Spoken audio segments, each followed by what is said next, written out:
3 ans après le meilleur Who Done It, sorti au cinéma de ces 10 dernières années, Rian Johnson remet les couverts aujourd'hui avec Knives Out 2, la suite d'À couteau tiré. Alors est-ce que Agatha Christie a réellement trouvé en Rian Johnson son successeur, ou bien est-ce que l'effet surprise présent dans le premier film n'est plus là? Eh bien ça, c'est ce que je vous propose de découvrir aujourd'hui dans cette critique.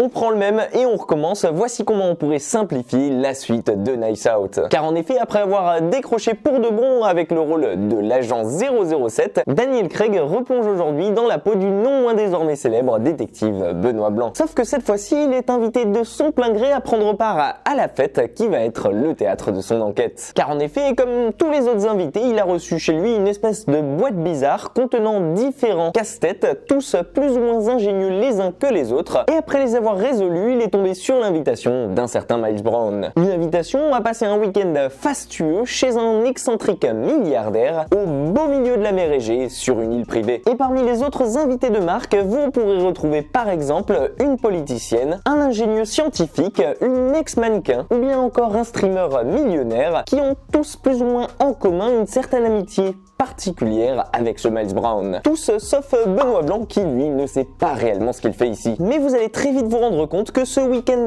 particulier va vite tourner au vinaigre et qu'il ne s'annonce pas des plus reposants ni même des plus ordinaires, puisqu'il s'agit d'un délire de ce Miles afin de recréer grandeur nature un Cluedo mettant en scène sa propre mort. Ah, c'est riche, je vous jure. Seulement voilà, et il y a un mais, tout ne va pas se passer comme prévu et nos invités vont se retrouver au centre d'une machination bien plus complexe et d'un réel meurtre qui lui n'a rien d'une partie de Cluedo. Vous l'aurez donc rapidement compris, en 2 temps 3 mouvements, vous allez vous retrouver vous aussi piégé sur cette île privée aux côtés de Benoît Blanc afin de tenter de découvrir qui est le véritable meurtrier parmi tous ces invités. Tout comme pour le premier film, on suivra donc l'enquête à travers les yeux de notre célèbre détective et on se délectera de remettre en place nous-mêmes les pièces du puzzle qui semblent se constituer devant nous pendant toute la durée de ce second opus. Et inutile de vous dire que ce Knives Out 2 se présente encore une fois sous vos yeux, sous un mécanisme bien huilé. Que ce soit donc à travers la diversité de ces nouveaux personnages, ainsi que pour leur complexité, mais aussi pour l'esthétisme réussi des décors que l'on sent millimétrés, on sent encore une fois à travers ce nouvel opus tout le sens du détail inouï de Rian Johnson, à tel point que chaque plan du film devient à sa sauce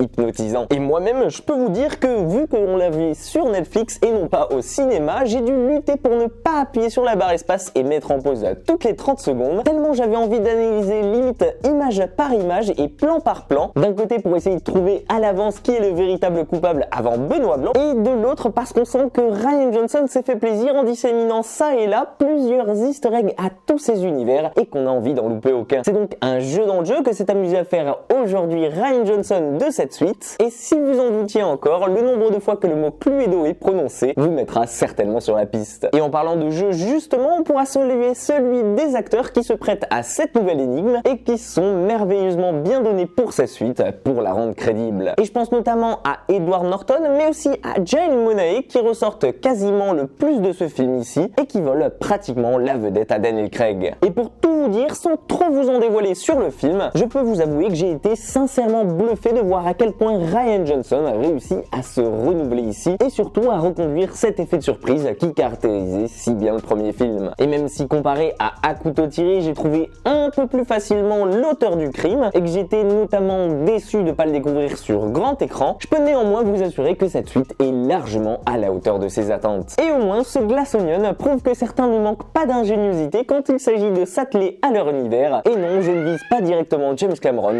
et son Avatar 2. En tout cas, tout ce que je peux vous dire, c'est que si comme moi vous aviez été bluffé par le premier et que vous l'aviez adoré, cette suite est carrément fait pour vous. Et vous, qu'est-ce que vous en avez pensé? Est-ce que c'est meilleur que le premier film, ou bien est-ce que vous avez été plus déçu cette fois-ci? Je vous laisse en débattre dans les commentaires. En tout cas, si la vidéo vous a plu et qu'elle vous a donné envie de découvrir ce Knives Out 2, ou même de redécouvrir le premier, pourquoi pas, n'hésitez pas à me le faire savoir en la likant, à la partageant et surtout en vous abonnant à la chaîne. Ce serait en quelque sorte un petit cadeau de Noël en avance pour moi. En tout cas, en attendant, prenez soin de vous et moi je vous dis à très vite pour une toute nouvelle critique.